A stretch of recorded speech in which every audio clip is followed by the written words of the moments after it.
el pastor Mauricio Sánchez Escort. Esperamos que este mensaje sea de bendición para tu vida. Para conocer más, visita nuestro sitio en internet www.iglesiavea.com. Gracias por escucharnos. Hay tres palabras que representan conceptos muy poderosos que los vamos a ver en la Escritura repitiéndose una y otra y otra y otra vez. Deberíamos de aprendérnosla, porque una vez que las tienes claras, vas a darte cuenta que Dios nos habla acerca de ellas constantemente. Y esas palabras son, primeramente, enseñanza, perseverancia y esperanza. Están interconectadas. La Biblia nos enseña cuántos versículos no hay acerca de la importancia del conocimiento escritural. Cuántos versículos, cuántas historias, cuántas parábolas acerca de la resiliencia, de perseverar, y cuántas acerca de la esperanza. Y trabajan en conjunto. Vamos a la Escritura, un texto que además conocemos bien aquí en la iglesia. Romanos capítulo 15, verso 4. Romanos capítulo 15, verso 4. Cuando lo tengas decimos, de hecho, fíjate, no dice de dicho. De hecho, todo lo que se escribió en el pasado, se escribió para enseñarnos.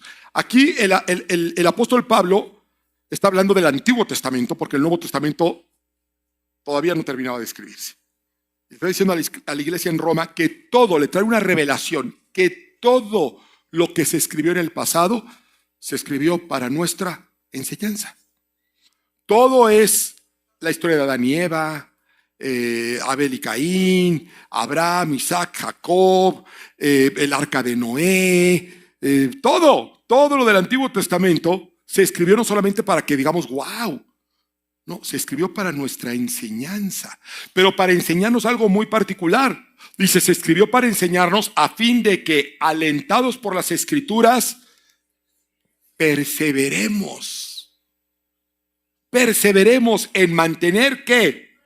Nuestra esperanza. ¿Se dan cuenta? Enseñanza, perseverancia, para mantenernos llenos de esperanza. Fíjate cómo lo traduce la Nueva Traducción Viviente. Esas cosas se escribieron hace tiempo para enseñarnos a nosotros, y las Escrituras nos dan esperanza y ánimo mientras esperamos con paciencia que Dios cumpla sus promesas. Es decir, que todas esas enseñanzas se enseñaron para tu provecho.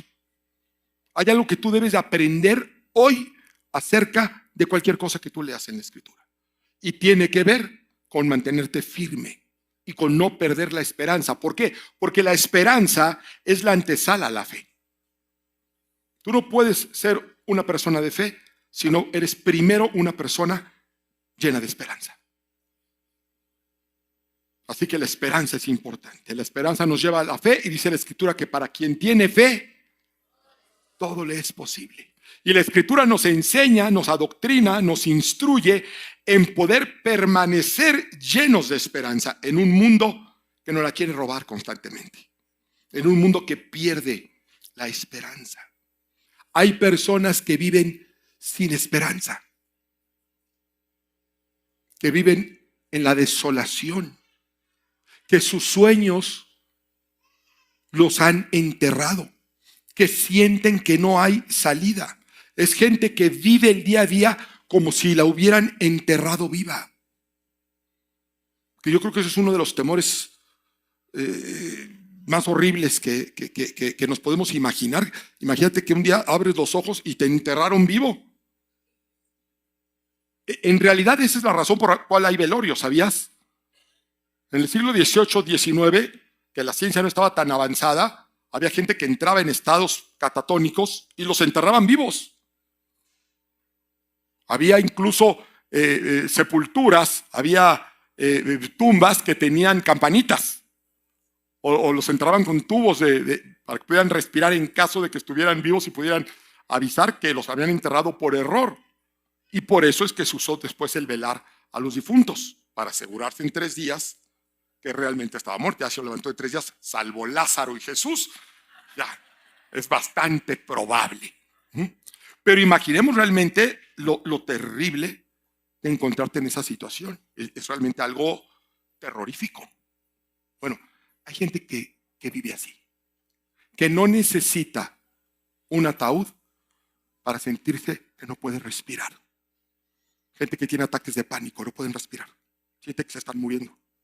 No ven salida. La única puerta que creían que existía está cerrada. Y parece ser que nadie escucha sus gritos de auxilio. Hay personas que viven como si las hubieran enterrado vivas. Y todos hemos pasado por momentos de angustia. Todos hemos pasado por esos momentos donde nos cuesta trabajo respirar, donde no vemos una salida. Y nos preguntamos por qué, si somos hijos e hijas de Dios. Y eso nos puede llevar a una gran confusión. Porque en la mayoría de las ocasiones, cuando nosotros entramos en un problema de ese tipo, pues es por nuestras propias malas decisiones, por nuestros errores, por nuestros dichos, por nuestros hechos, por nuestras omisiones. Pero la verdad de las cosas es que cuando nosotros nos toca pagar las consecuencias de nuestra insensatez, pues es un estado muy desagradable, pero no es un estado de confusión, porque sabemos que lo causó. Fue una mala decisión, bueno, pues empieza a tomar buenas decisiones. Cometiste un error, un pecado, bueno, asúmelo y sigue adelante. Eso puede ser incómodo, pero no nos causa confusión. Lo que nos causa confusión es estar en una situación incómoda, una situación sofocante, una situación sin salida y no entender por qué. Y revisar y decir, pues no entiendo por qué Dios permite esto en mi vida. Y ahí está el punto, que pocas veces consideramos que puede ser parte del obrar de Dios en nuestra vida. Porque el Dios que obra en la luz también tiene señorío sobre la oscuridad. El Dios que obra en salud también puede trabajar en la enfermedad. Y es algo que nosotros debemos conocer. ¿Para qué? Para no vivir en la devastación. Para no sentir que estamos atrapados y sin salida y sin esperanza. Vamos a Juan capítulo 12, verso 24. Juan 12, 24. Son palabras de nuestro Señor Jesucristo. De cierto os digo que si el grano de trigo no cae en la tierra y muere, queda solo. Pero si muere, lleva mucho fruto. Dios que diseñó el universo y diseñó la naturaleza, la diseñó llena de sabiduría, llena de enseñanza para nosotros. Y dentro de ese mecanismo maravilloso de fruto, diseñó que una semilla tiene que ser enterrada, llevada a un lugar oscuro, a un lugar incómodo, y tiene que morir para que entonces dé fruto.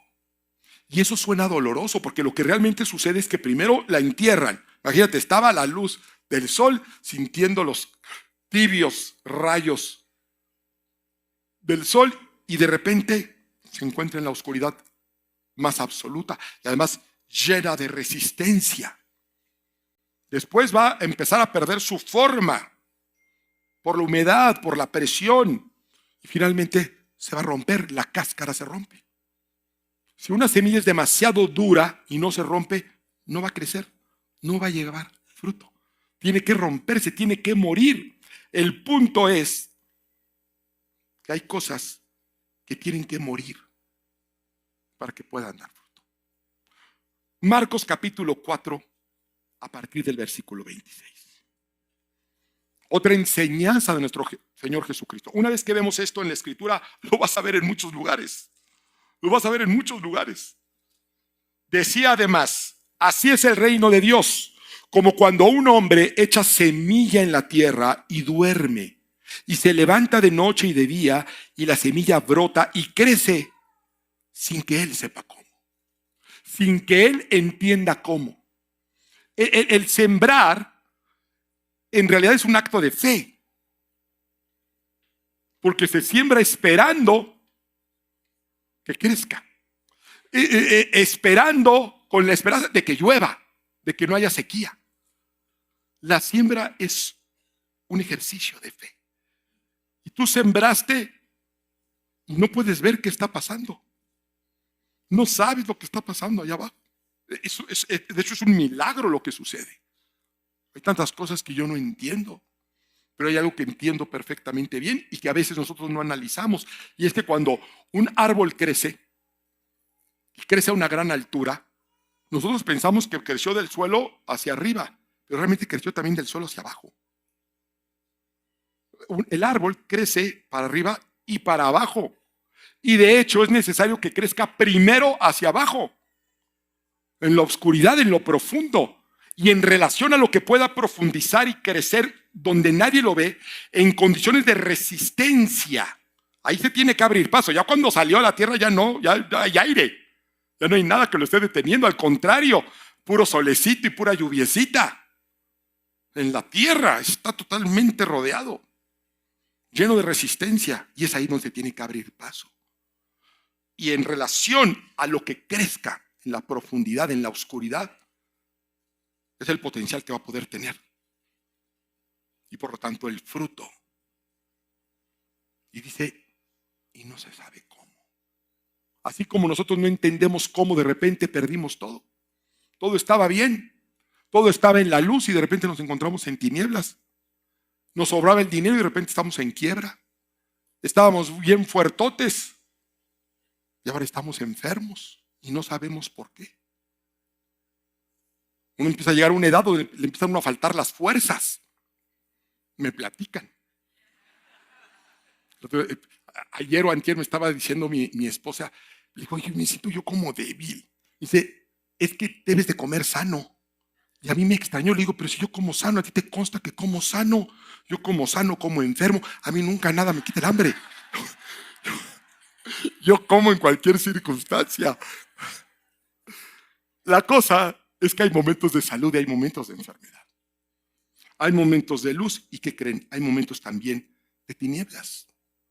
Pero debemos entender que hay una enorme diferencia, enorme, cuando algo está enterrado a cuando algo está sembrado.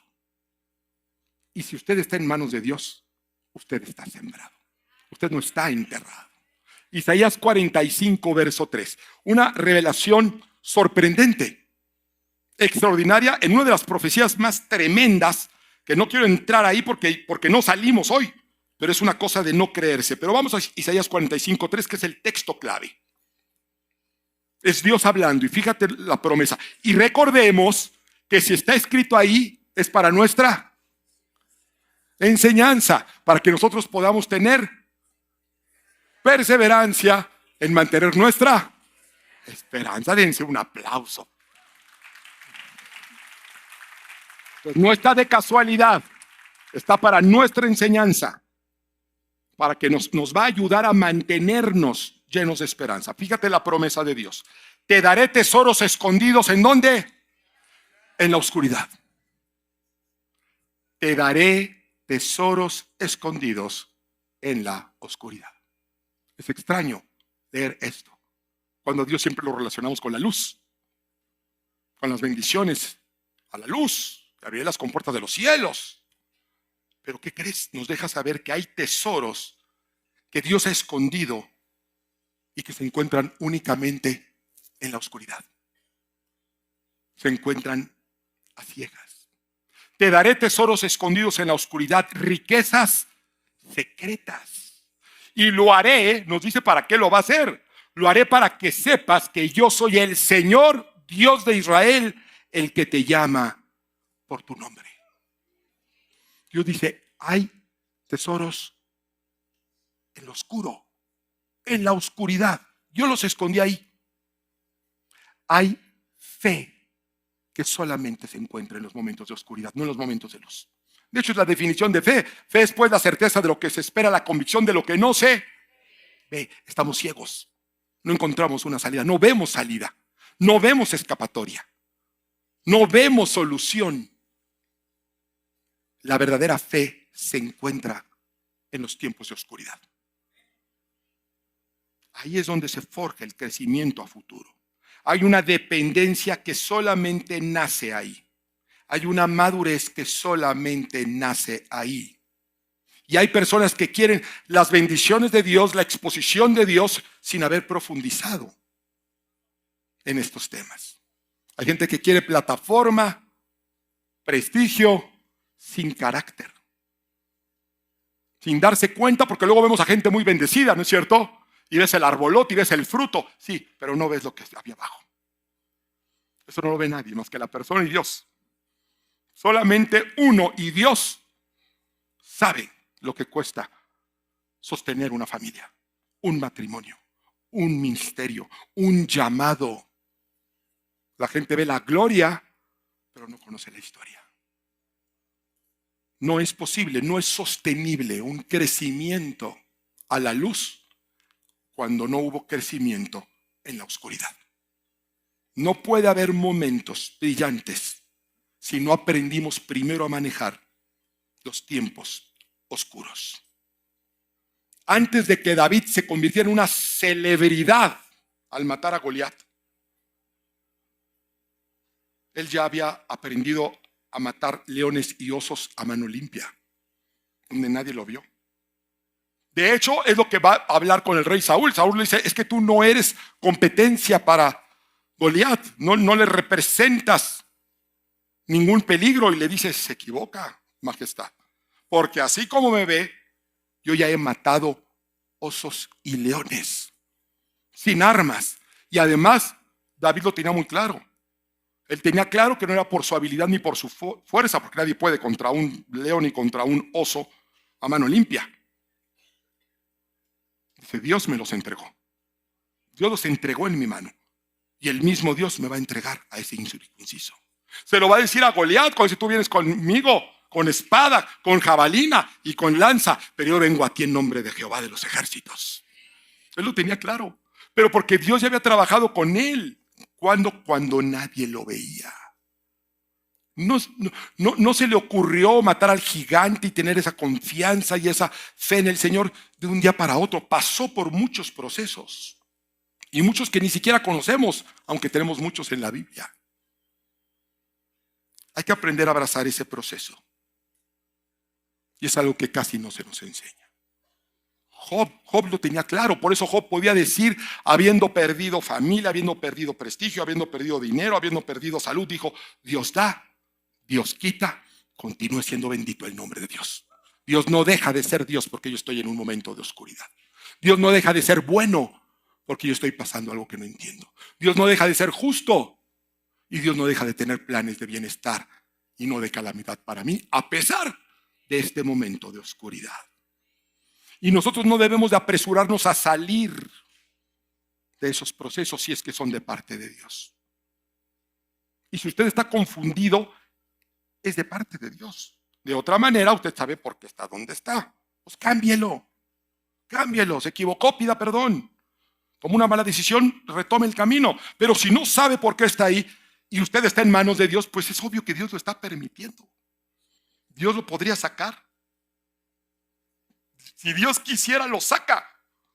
Si Dios quisiera en este instante, lo sana. Si Dios quiere en este instante, lo restaura. Si Dios quiere en este instante, lo vuelve millonario. Si lo que está pasando, podemos tener muchas dudas, pero hay una duda que usted no puede tener. Dios lo está permitiendo. Y si Dios lo permite, alguna buena razón debe tener. Y sus razones siempre son para bendecir nuestra vida. Aunque sus caminos son extraños, sus fines no son extraños. Él lo dejó claro, yo tengo planes de bienestar, yo te quiero bendecir. Ya nos contó cómo termina la historia. Nuestra historia termina en un mundo perfecto, sin enfermedad, sin clamor, sin dolor, sin llanto. Ya nos dijo eso. Lo que no nos dijo es cómo. Sus caminos los inexorables, no su voluntad. Su voluntad es buena, agradable y perfecta. Así que es un error salir de los procesos de Dios. Abraham cometió ese error. Tenía una promesa de Dios. ¿Saben para qué es la paciencia, la resiliencia, la perseverancia? Para mantenernos esperando en lo que Dios cumple sus promesas. Si Dios le prometió algo, créamelo, iglesia, Dios lo va a cumplir. Dios lo va a cumplir. Abraham quiso apresurarse y cometió un error tan grave que seguimos pagando hoy las consecuencias. Ahorita hay guerras por culpa de él. Fíjese nomás. Saúl igual tenía promesas de parte de Dios. Se apresuró, se desesperó, se angustió y fue a consultar una bruja. Y se atrajo maldición. Y acabó con su reinado. Él solo, él mismo. Hay temporadas donde salir antes de tiempo va a arruinar lo que Dios ya está formando en ti. Por eso no confundas oscuridad con abandono. Dios no abandona a sus hijos. Dios no abandona a su pueblo, aun que esté pasando por oscuridad. A Israel lo sacó de la esclavitud. Tenía una promesa, la tierra prometida, la tierra donde fluía leche y miel. Pero no entraron de Egipto a Canaán. Los pasó por un desierto. Los pasó por un desierto. Y la Biblia nos dice por qué se mantuvieron en el desierto. La idea general es que fue por la incredulidad del pueblo cuando llegaron y vieron los enemigos. Pero eso fue la razón, la única razón, porque para cuando eso sucedió ellos ya habían llegado y tuvieron miedo y entonces ya no entraron. Pero ya había habido un detour anterior donde la Biblia nos dice por qué. Dice, porque cuando el pueblo conozca a los filisteos va a tener miedo y van a regresar a Egipto, cosa que eventualmente así fue, a pesar de que Dios había trabajado con ellos. ¿Cómo trabajó? ¿Dónde trabajó? En el desierto. El desierto es un lugar horrible. Es un lugar horrible. Es un lugar peligroso, un lugar incómodo. No hay agua, no hay comida, no había nada, pero estaba Dios con ellos. Y fíjense, es en el desierto donde vieron el maná. Es en el desierto donde vieron el mar abrirse. Es en el desierto donde vieron agua brotar de la peña, de la roca. Ahí lo vieron.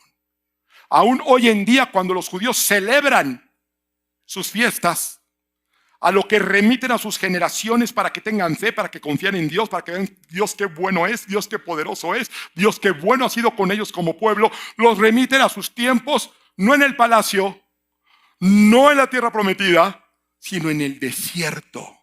Los milagros más grandes se forjan en el desierto. Milagros que han trascendido generaciones. Fueron hechos en tiempos de oscuridad, en tiempos muy difíciles. Y Dios hizo estos milagros extraordinarios no porque el pueblo fuera fiel o fueran buenos, sino porque Dios es bueno y les hizo saber que nunca los iba a dejar, que nunca los iba a desamparar y que Él estaba con ellos. Y si Dios estaba con ellos, nada les iba a hacer falta. Nada les iba a hacer falta. Hasta sus zapatitos dice que no se desgastaron. Eran los únicos que tenían, pero no se desgastaron. El propósito del proceso no es únicamente sobrevivir al desierto. No es solamente pasar los momentos de oscuridad y difíciles. Es aprender a confiar en Dios para poder tomar las promesas que Dios tiene para ti. Pero las promesas para cada uno de nosotros son tan grandes que necesitas desarrollar un gran carácter, una gran fe, una gran determinación. Y eso no se logra desde la comodidad. Se logra desde la lucha, desde el sacrificio, que es justo lo que queremos evitar. Hay dependencias que solamente nacen cuando no nos queda otra opción. Cuando todos los doctores ya nos desahuciaron. Cuando todos los bancos ya nos negaron el crédito. Cuando todas las amistades, cuando toda la gente con la que contábamos ya nos volteó la espalda. Y esa es la oportunidad que Dios forja para que sepas que Él siempre va a estar ahí. Y que pongamos nuestra confianza donde la debemos de poner, en el único que nunca falla. Nosotros queremos que Dios constantemente nos esté abriendo caminos, pero no consideramos que cada vez que Dios abre un camino nos está cerrando otro. Dios abre y cierra caminos. En el mismo milagro del mar, casi nadie contempla que los israelitas venían de la esclavitud, 400 años de esclavitud. Ellos ya tenían una vida hecha en Egipto, una mala vida, pero hubo un momento en el que esa vida fue buena. Solamente que vino un mal faraón Pero ellos prosperaron, de hecho, en Egipto. Se ven un mal faraón, los esclaviza, Dios los libera, les abre el mar para que no los maten. Pero casi no nos damos cuenta que Dios sepulta en el océano a Faraón. Bueno, pues si hubiera sido israelita, no era tan mala idea regresar a Egipto. Digo, del desierto a Egipto, sin Faraón, está mejor Egipto. Ahí ya conocemos cómo está el asunto. Conocemos las calles, nos movemos y ahora ya no está el Faraón, que era el problema. Pero el mismo mar que lo sacó es el mismo mar que le cerró el paso de regreso. Porque Dios tenía algo mucho mejor que Egipto para ellos. Y si Dios te ha cerrado puertas hoy, es porque Él sabe que si no lo hace, hay personas que quieren volver a los lugares de los cuales Dios ya los sacó. Quieren volver a relaciones de los cuales Dios ya nos libertó. Quieren volver a dependencias, quieren volver a temporadas, quieren volver a mentalidades. Y por eso hay mares que Dios cierra, porque Él sabe que si quedaran abiertos, regresaría a aquello de lo que Él nos está sanando, de lo que Él nos quiere liberar. Si yo te pregunto hoy, porque todo lo que está escrito para nuestra. Si no saben, ahí está, mire. Todo lo que está escrito para nuestra. Todo. Si yo te pregunto, de todas las historias de la Biblia, Antiguo y Nuevo Testamento, para agarrar un ejemplo, por supuesto nuestro Señor Jesucristo. Pero nuestro Señor Jesucristo se cuece aparte. Después de nuestro Señor Jesucristo, ¿quién es el hombre de fe más grande que se ha levantado? El hombre espiritualmente más grande que se ha levantado. ¿Quién dirías tú que es? Para agarrarlo como ejemplo, Pablo puede ser otro. David, Salomón, Job. Tenemos varios ejemplos. Quizás se nos hace difícil ver cuál es el más grande ejemplo. Bueno, la verdad es que sí sabemos quién es el más grande. ¿Por qué? Porque Jesús lo dijo. Vamos a la Biblia. Mateo capítulo 11, verso 11.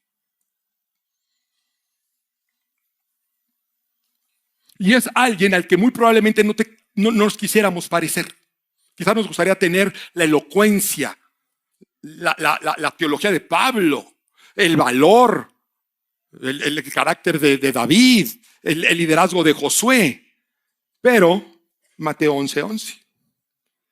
Son palabras de Jesús y dice, les aseguro que entre los mortales no se ha levantado nadie más grande que Juan el Bautista. Así que no hay duda, ¿eh? No hay duda. De entre los nacidos de mujer, no se ha levantado nadie más grande que Juan el Bautista. Solamente Jesús es más grande que Juan el Bautista. Y lo impactante es esto. ¿Se han dado cuenta que mientras nosotros queremos salir de la oscuridad, queremos salir de los desiertos, queremos salir de circunstancias difíciles, los dos más grandes, Jesús y Juan el Bautista, ellos buscaban el desierto?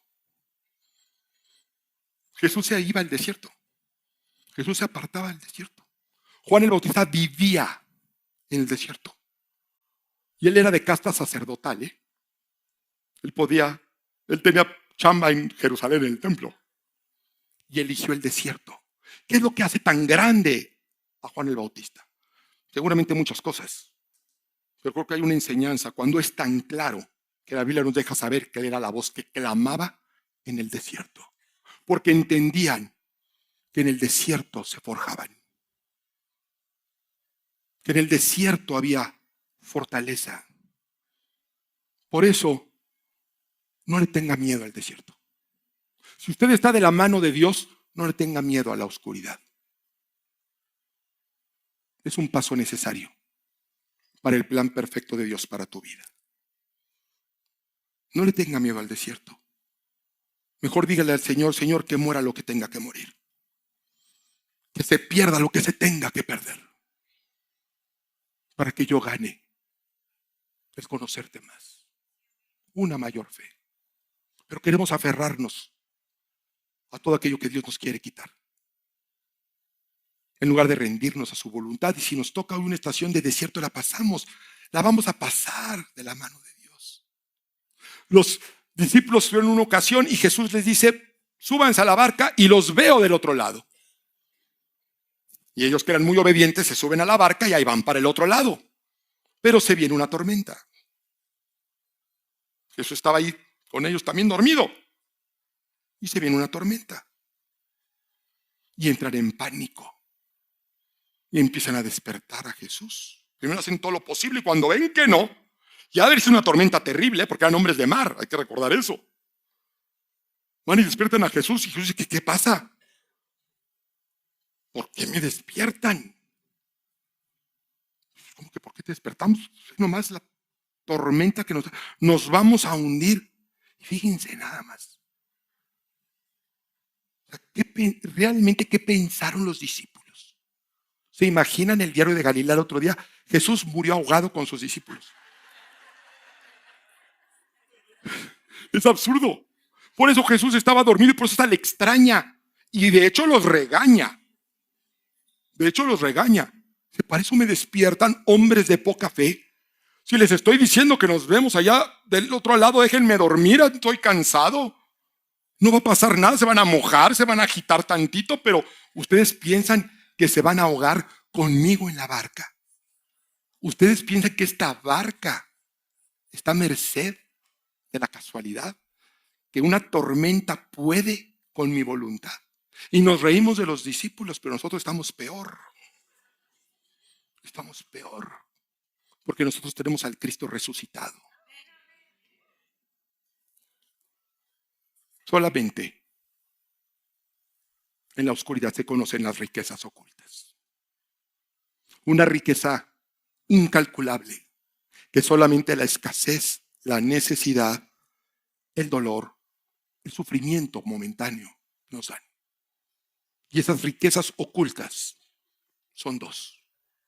Ahí vas a aprender y solamente ahí lo puedes aprender. No se puede aprender en otro lado, sino en la oscuridad, en la resistencia. Que el que tiene a Cristo no le hace falta nada. Que el que está con Cristo está en un lugar seguro, aunque parezca un ataúd. Que el que está con Cristo, esa puerta se va a abrir, aunque no sepas cómo, aunque no entiendas todo. Y la otra riqueza oculta es que si tú estás en Cristo y en los caminos de Cristo y en el propósito de Cristo, eres inmortal. Usted puede andar en el barrio más peligroso de México. Si Dios lo mandó ahí a pasar por ahí, usted es inmortal hasta que Dios no le diga lo contrario. Esas riquezas, el día que usted las tenga, va a vivir de una manera totalmente distinta. Pero es imposible descubrirlas si no es en la oscuridad. En Mateo capítulo 13 está la parábola de el trigo y la cizaña. La conocemos muy bien, no la vamos a leer toda. Se siembra el trigo con un propósito, que crezca y dé fruto. Pero el enemigo va y siembra cizaña. Entonces entran en pánico los obreros y van con el dueño del campo y le dicen, hay cizaña. La arrancamos. Y el dueño del campo dice, no la arranquen. Y da una instrucción muy extraña, vamos a leerla. Verso 29. 13:29. Él les dijo, no sea que al arrancar la cizaña, arranquéis también con ella el trigo. Dejad crecer juntamente lo uno y lo otro hasta la siega. Y al tiempo de la siega, yo le diré a los segadores, recoged primero la cizaña y atadla en manojos para quemarla, pero recoged el trigo en mi granero. Esta es una instrucción muy extraña porque quizá lo más sensato sería quitar la cizaña. La hierba mala tiende a sofocar a la hierba buena. Pero aquí, en la esfera espiritual dice, no, déjala crecer. Y sin darnos cuenta, hay una promesa para nosotros. Y la promesa es la siguiente. Vamos a estar rodeados de cizaña. Vamos a estar rodeados de problemas. Vamos a estar rodeados de planes del enemigo. Y sin embargo, Jesús promete que eso no puede impedir tu crecimiento. Los problemas van a crecer. Pero ¿qué crees? Tú también vas a crecer. No pueden impedir nuestro crecimiento. Hasta que llega el momento en el que viene la revelación entre quién es trigo y quién es cizaña. El trigo y la cizaña en sus etapas tempranas son prácticamente idénticas. No se pueden diferenciar, por eso es tan peligroso. Por eso cuando las empiezan a quitarse traen trigo, porque son igualitas. Solamente con el fruto se sabe cuál era trigo y cuál era cizaña. Y la diferencia no solamente es su interior, es evidente. Lo que pasó en lo profundo llega un momento en que se hace manifiesto en lo exterior. Está a la vista de todos. ¿Saben por qué? Porque como la cizaña no lleva fruto, está erguida, perfectamente derechita, mientras que el trigo está inclinado por el fruto que trae. El peso del fruto hace que el trigo se incline, se postre, y es entonces cuando se identifica con toda claridad. Mientras que la cizaña se va a mantener soberbia, imposible de ser conmovida, el fruto verdadero del Espíritu Santo vuelve a la persona humilde, vuelve a la persona empática con el dolor de los demás. Eso solamente se aprende en la oscuridad. Solamente se aprende en los momentos difíciles. Y es por eso que Dios lo permite. Hubo un momento donde desde afuera se veían exactamente igual. Ambos estaban bajo tierra, ambos rodeados de oscuridad, ambos parecía que iba a ser el final. Pero la realidad es que una estaba creciendo sin propósito, a costa de los demás. Mientras que el trigo estaba siendo preparado para multiplicarse. Y yo sospecho que es exactamente el lugar donde muchos quizá nos encontramos hoy. De otra manera, el Espíritu Santo no hubiera inspirado este mensaje para su iglesia hoy. ¿Has pensado que Dios te enterró? Que se ha olvidado de ti. Cuando realmente hoy nos está enseñando para que sigas perseverando y no pierdas la esperanza, que no estás enterrado. Dios te ha sembrado. Muchos han interpretado mal la temporada que están viviendo hoy. Dios no te abandonó. Dios no te ha olvidado. Tu historia no ha terminado. Solamente te está quitando la cáscara. Solamente te está quitando todo aquello que no sirve. Para que cuando recibas las promesas de Dios, recibas algo que nunca te hubieras imaginado. Para que veas la fidelidad de Dios. Para que veas el poder de Dios. Pero ese orgullo tiene que morir, esa autosuficiencia tiene que morir, esa dependencia a otras cosas o a otras personas o a todo aquello que no sea Dios tiene que morir. Esa versión inmadura tiene que morir. Pero va a llegar el día en el que ese mismo suelo que parecía tu tumba será el lugar desde donde Dios te levante. Hoy por hoy les comentaba, los judíos siguen diciéndole a sus hijos y a los hijos de sus hijos: Dios es bueno, Dios es fiel, no lo ha comprobado. ¿Dónde? En el desierto. Y esa historia se sigue repitiendo. Los grandes milagros que yo he visto en mi vida, para yo hablarte del poder de Dios, del llamado de Dios, de la misericordia de Dios, tengo que remitirme a un cuarto de terapia intensiva. Fue ahí donde yo vi el amor de Dios y el poder de Dios que cambió mi vida para siempre. Así que no tengas prisa de salir de los momentos oscuros, salvo que usted se los esté causando. Sí, porque si no ahí se queda, Pero eso no nos causa confusión.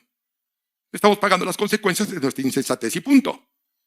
Tomamos buenas decisiones, retomamos el camino y se va a arreglar. Pero tú estás confundido. ¿Por qué Dios me tiene aquí? ¿Por qué Dios permite esto? No tengas duda.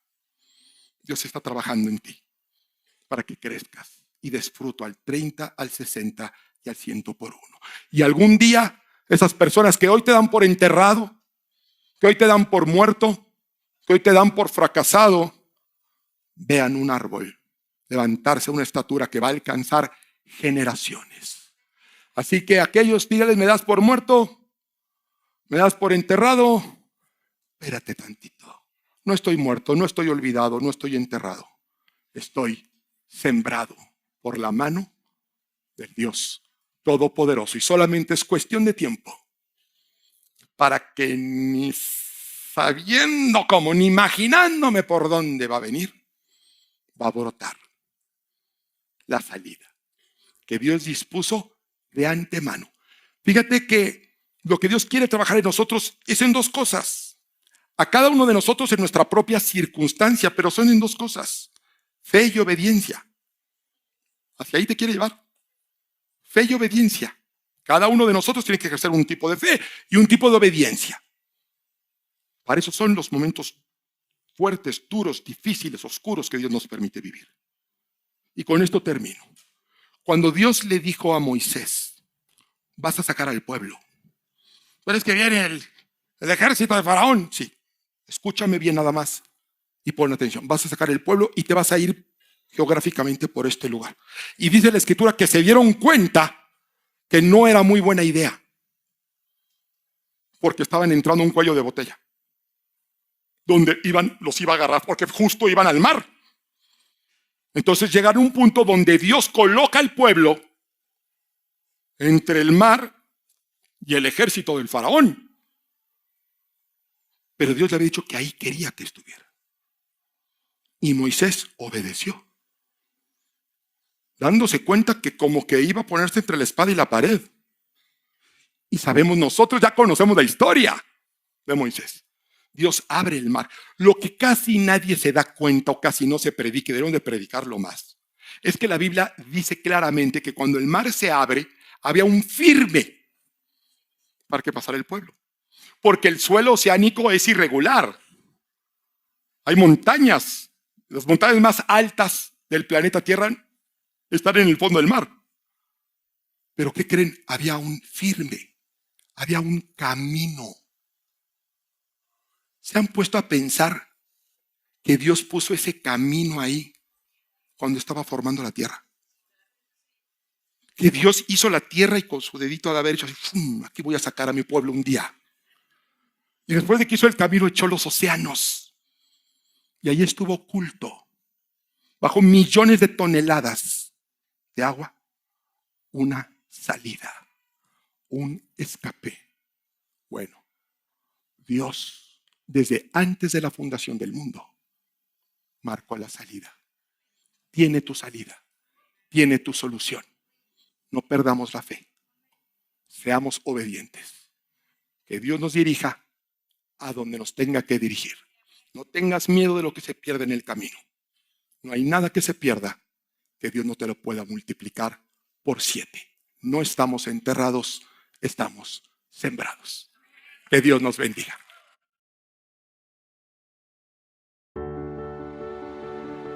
Gracias por acompañarnos en esta predicación inspiradora del pastor Mauricio Sánchez Scott. Esperamos que esta palabra haya tocado tu vida y te acerque más a una relación auténtica con Dios. Te invitamos a seguir compartiendo este camino espiritual con nosotros. No olvides suscribirte a este canal, activar la campanita para recibir notificaciones de nuevos mensajes y compartir este contenido para bendecir a más personas. Recuerda, Dios tiene planes perfectos para tu vida. Que el Señor te bendiga grandemente y hasta la próxima.